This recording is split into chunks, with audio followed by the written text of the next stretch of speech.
बंगाल में MIM 7 seat से चुनाव लड़ने जा रहे हैं, आपको क्या लगता है कितना जीत पाएंगे वो बंगाल से?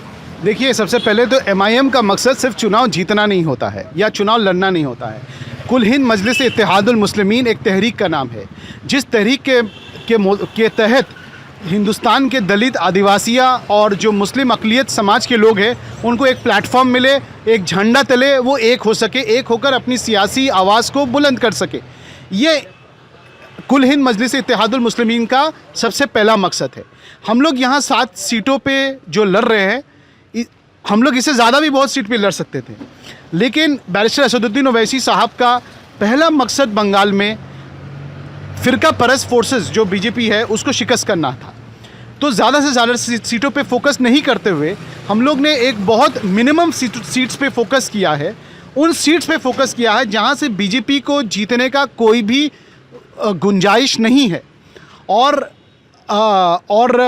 एक कम्युनिटी का मिनिमम रिप्रेजेंटेशन बंगाल के असेंबली तक जा सके। इसी चीज़ को जहन में रखते हुए हम उन 7 सीटों पे लड़ रहे हैं जहां हमें वो उम्मीद है इंशाल्लाह कि हमें पूरा कामयाबी ज़रूर हासिल होगा। आपने कहा बीजेपी, लेकिन आपके टीम के ऊपर बीजेपी का बी टीम का आरोप लगता है। देखिए, जिन लोगों ने सियासी तौर पे बीजेपी के साथ अलायंस किया, जिन लोगों के नेता मंत्री आज बीजेपी के फ्रंट लाइन लीडर्स हैं, जिन लोगों ने पार्लियामेंट में खड़ा होकर अलग अलग एजेंडों में बीजेपी का साथ दिया, जिन लोगों ने बीजेपी के एक से एक जो पब्लिक, जो लोग मुखालिफ जो आइन थे उनका जिस तरीके से विरोध पार्लियामेंट में करना था, जिन लोगों ने नहीं किया, आज वही लोग बैरिस्टर असदुद्दीन ओवैसी साहब के नेतृत्व में, उनके क़यादत में कुल हिंद मजलिस इत्तेहादुल मुस्लिमीन, जिनका पार्लियामेंट में रिकॉर्ड रहा है कि बीजेपी का हर एक एंटी दलित, एंटी आदिवासी, एंटी माइनॉरिटी बिल को जिन्होंने इसका विरोध किया, जिस शख्स ने एनआरसी का पेपर को फाड़ के पार्लियामेंट के सामने, पूरा हिंदुस्तान के सामने एक मिसाल रखा, आज उसी शख्स और उनके क़यादत में चलने वाला कुल हिंद मजलिस इत्तेहादुल मुस्लिमीन के नाम में बी टीम का आरोप लग रहा है।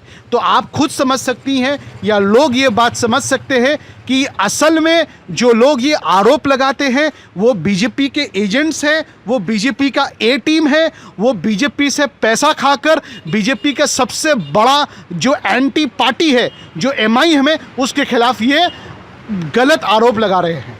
आपने रूलिंग पार्टी के बारे में बात, अभी रूलिंग पार्टी जो है अभी है टीएमसी, तो टीएमसी सरकार ने एक बार कोच बिहार के पब्लिक मीटिंग में मतलब एआईएमआईएम को बीजेपी का गाय बोला है, इसके बारे में आप क्या कहेंगे? देखिए, एक सीएम का ज़बान से जो लैंग्वेज निकलना चाहिए, ये एक सीएम का ज़बान का लैंग्वेज नहीं है, और आप समझ सक रही हैं कि ये एक फ्रस्ट्रेशन का सबूत है। वो समझ सक रही है कि उनका चालबाजी, उनका धोखाबाजी, उनका झूठा सियासत लोगों के सामने आ रहा है। खासकर अक़लियत और दलित और आदिवासी समाज के लोग एमआईएम को बहुत पॉजिटिव रिस्पांस कर रहा है। तो जो होता है ना, जब फ्रस्ट्रेशन जम जाता है तो लोग पागल के तरह उल्टा फुल्टा बोलते रहते हैं। तो अब यही फ्रस्ट्रेशन का ये चीज़, इसी फ्रस्ट्रेशन का आप समझ सक रही कि वो फ्रस्ट्रेशन में ये सब चीज़ बोल रही है। टीएमसी है, बीजेपी है, वाम कांग्रेस, आईएसएफ का जोट है, फिर भी आप लोगों ने एमआईएम को चूज़ क्यों किया? देखिए, कुल हिंद मजलिस इत्तेहादुल मुस्लिमीन इंशाल्लाह बहुत जल्द एक नेशनल पार्टी बनने जा रहा है। हम लोगों को ये लगता है कि हिंदुस्तान के अक़लियत समाज, दलित समाज और आदिवासी समाज को एक प्लेटफॉर्म, एक झंडा तले मुत्ताहिद होना बहुत ज़रूरी है, और अगर वो झंडा, वो प्लेटफॉर्म एक नेशनल पार्टी बन जाए तो फिर अक़लियत, दलित और आदिवासियों का जो हकूक़ है, इसके लिए आवाज़ उठाना, इसके लिए जद्दोजहद करना, इसके लिए तहरीक करना और भी बहुत आसान होगा।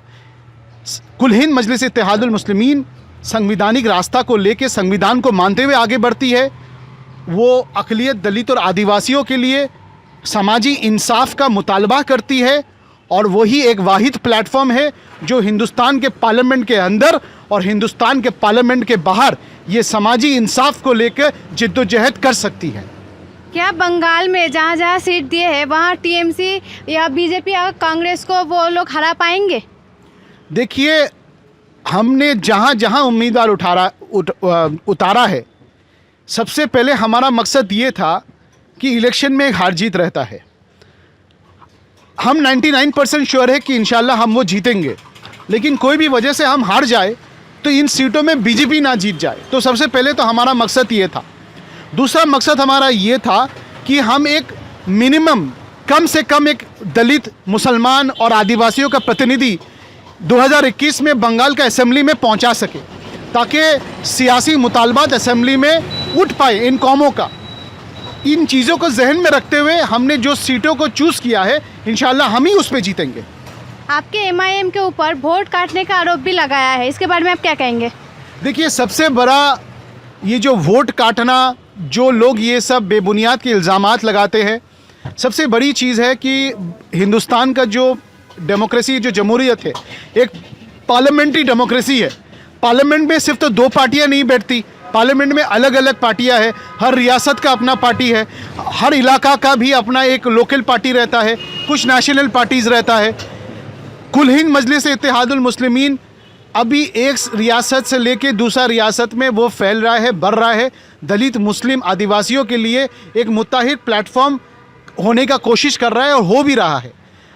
इलेक्शंस में बहुत पार्टियां लड़ती हैं, एक पार्टी जीतता है। ये जमहूरियत का हिस्सा है। जो लोग जमहूरियत के ख़िलाफ़ है, हिंदुस्तान के संविधान को नहीं मानते, बाबा साहब अम्बेडकर के संविधान को नहीं मानते, वो लोग हिंदुस्तान के पार्लियामेंट्री डेमोक्रेसी, संविधानिक जमहूरियत के ख़िलाफ़ है। वही लोग ये वोट कटवा के आरोप दे सकते हैं और कुछ नहीं। उनका कहना ये भी है कि बंगाल में वोट लड़ने की क्या ज़रूरत पड़ गई उनको अभी? बंगाल किसी का निजी संपत्ति नहीं है। बंगाल में 85% जो मासेस है, जो आवाम है, वो डिप्रेस क्लासेस से है। वो दलित, आदिवासी और मुसलमान है। लेकिन जो रूलिंग करते हैं, जो एडमिनिस्ट्रेशन में रूलिंग करते हैं, शिक्षा प्रतिष्ठानों में रूलिंग करते हैं, पुलिस फोर्स में रूलिंग करते हैं, वो सिर्फ अपर कास्ट से है। 85% डिप्रेस क्लासेस का हक है कि वो सियासत में हिस्सेदारी ले और पावर स्ट्रक्चर का हिस्सा बने। यही बैलेंस ऑफ पावर को क्रिएट करने के लिए कुल हिंद मजलिस इत्तेहादुल मुस्लिमीन ने बंगाल में अपना सियासी तहरीक का आगाज़ किया। फिर से मैं ये बात कहता हूँ, सियासी इंतखाबात सियासत का बस एक हिस्सा होता है। कुल सियासत सिर्फ इंतखाबात नहीं होता, एक आर्टिकुलेशन होता है, एक आइडियोलॉजी होता है, एक सोच होता है, एक तहरीक होता है। कुल हिंद मजलिस इत्तेहादुल मुस्लिमीन एक सोच, एक तहरीक का साथ आगे बढ़ रहा है।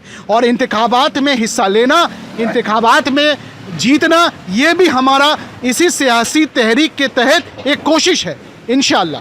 बंगाल में उनका एक के बाद एक पब्लिक मीटिंग कैंसिल क्यों हो रही है? कोई साजिश है या कुछ और? ये इनका डर का प्रमाण है। ये कितना दिन बैरिस्टर असदुद्दीन ओवैसी साहब की आवाज़ को कुचल पाएंगे? इनको डर लग चुका है कि बंगाल का दलित, आदिवासी और मुसलमान ये समझ गया है कि बैरिस्टर असदुद्दीन ओवैसी साहब जो वाहिद एक सियासी लीडर है, जो हिंदुस्तान के गरीब तबकात, मुस्लिम तबकात, दलित और आदिवासी तबकात के लिए पार्लियामेंट में खड़ा होकर एक हिम्मत और बुलंदी के साथ बात करते हैं। तो ये मुतालबात से इन लोग को डर लगता है। उनको डर लगता है जो आर्टिकुलेशन बैरिस्टर असदुद्दीन ओवैसी साहब आके यहाँ करेंगे, जो मुसलमान, दलित और आदिवासियों को, मसाइलों को लोगों के सामने लाएंगे, इन चीज़ों से इनको डर है। क्योंकि इनको मुसलमान, दलित और आदिवासियों का वोट चाहिए, लेकिन अपना मैनिफेस्टो में भी मुसलमानों का नाम लेने से जिनको शर्म लगता है। ये लोग मुसलमानों को हिदायत देते हैं कि इलेक्शन के वक्त में अपना वोट को इत्तेहाद रखिए और मेरा पार्टी को जिताइए, लेकिन ये बेशरम लोग मुस्लिम, दलित और आदिवासियों के मुतालबात को पार्लियामेंट या असेंबली में के अंदर में करना भूल जाते हैं। लेकिन कुल हिंद मजलिस इत्तेहादुल मुस्लिमीन ये सिर्फ एक मजहब के लिए नहीं, ये पिछड़ा कौमों के लिए है। और पार्लियामेंट के अंदर और पार्लियामेंट के बाहर जो तहरीक का आगाज़, जो तहरीक चला रहे हैं, ये ईमानदारी के साथ चला रहे हैं, लोगों को धोखा देने के मकसद में नहीं चला रहे। और यहाँ बैरिस्टर असदुद्दीन ओवैसी साहब का मीटिंग होने का मतलब ये है कि इन जो अलग अलग नाम निहाद सेक्युलर तंजीमों ने जो दुकान खोल के रखा है, बहुत जल्द वो दुकान में ताला लगने वाला है। क्योंकि इसलिए लगने वाला है क्योंकि अब लोग पतंग भी उड़ाएंगे और पतंग का जो ठेला होता है, जो जो जो रस्सी होता है, उसको भी अपना हाथ में रखेंगे। इंशाअल्लाह पतंग का जीत होगा, MIM का जीत होगा। इस तहरीक में कुल हिंद मजलिस इत्तेहादुल मुस्लिमीन बंगाल में एक मजबूत प्लेटफॉर्म बनकर यहाँ की अक़लियत, दलित और आदिवासी समाजों को क़यादत मुस्तकबिल में ज़रूर देगा इंशाअल्लाह। इतना बंगाल चुनाव के लिए इतना लेट से ऐलान क्यों किया है? नहीं, हम लोग तो बंगाल के सियासत में थे। पार्टी ने सही वक्त को देखते हुए, बिहार का इलेक्शंस था, आप जानती हैं गुजरात का इलेक्शंस था, बंगाल के सियासत में हमारा एक नज़र था। हम लोग यहाँ की सियासत को स्टडी कर रहे थे। कुल हिंद मजलिस इत्तेहादुल मुस्लिमीन एक रियासी पार्टी नहीं, रियासती सिर्फ पार्टी नहीं है, वो एक नेशनल पार्टी बनने वाली है। एक नेशनल सिनारियो को जहन में रखते हुए, स्टेट सिनारियो को जहन में रखते हुए वो अपना एक पॉलिटिकल स्ट्रेटजी बनाता है। हम कुछ जल्दी में नहीं हैं, हम बस 2 दिन के दुकान नहीं हैं, हम मुस्तकबिल आवाम की आवाज़ है और इंशाअल्लाह वक्त लेते हुए, आवाम की ज़रूरत को समझते हुए, दलित, मुसलमान और आदिवासियों को मुत्ताहिद करते हुए बंगाल में जो हमारा आगाज़ शुरू हुआ है, इंशाअल्लाह आने वाले दिनों में म्यूनिसिपैलिटी से लेकर पंचायत तक और आने वाली लोकसभा इलेक्शंस में भी MIM अपना मजबूत वजूद, मजबूत अस्तित्व लोगों के सामने लाएगी, जिस तरीके से वो आज असम्बली इंतखाबात में इन 7 सीटों में ला रही है। आपने बिहार के इलेक्शन के बारे में कहा, बिहार में भी उनसे गठबंधन की बात की गई थी, बंगाल में भी सेम, लेकिन आखिर में नहीं हुआ। इसके बारे में आप क्या कहेंगे? देखिए, इन लोगों का तकब्बुर है। ये लोग ये सोचते हैं कि क्या मुसलमान का इतना जुर्रत, क्या दलित का इतना जुर्रत, क्या आदिवासी का इतना जुर्रत कि वो मेरा साथ पावर शेयरिंग करेगा, वो मेरा साथ समानता में आएगा, ये तो बस मेरे पैर के नीचे बैठेंगे। तो अलायंस का बात इनको नहीं करने आता है, इनको नहीं करना है। लेकिन इंशाअल्लाह हम उनको मजबूर करेंगे कि कुर्सी का अगर 4 पाया है तो 3 पाया आप रखिए, 1 पाया में हम कंट्रोल रहेंगे। अगर एक कुर्सी का पैर अगर हमको नहीं मिलता है तो वो कुर्सी खड़ा नहीं हो सकता है। क्या मुसलमानों का वोट ऐसे बांट जाएगा? क्योंकि एक तरफ TMC सरकार को काफ़ी मतलब मुसलमानों का वोट जाता है, BJP भी है, कांग्रेस भी है, वाम कांग्रेस ISF का जोट भी है, तो क्या लगता है मुसलमानों का वोट ऐसे बांट जाएगा? देखिए, हमारा मकसद तो ये है कि मुस्लिम, दलित और आदिवासियों के सियासी मुतालबात को हम लोगों के सामने लाए और इनके सामने एक मुत्ताहिद प्लेटफॉर्म, इनको मुत्ताहिद होने का एक प्लेटफॉर्म इनके सामने पेश करें।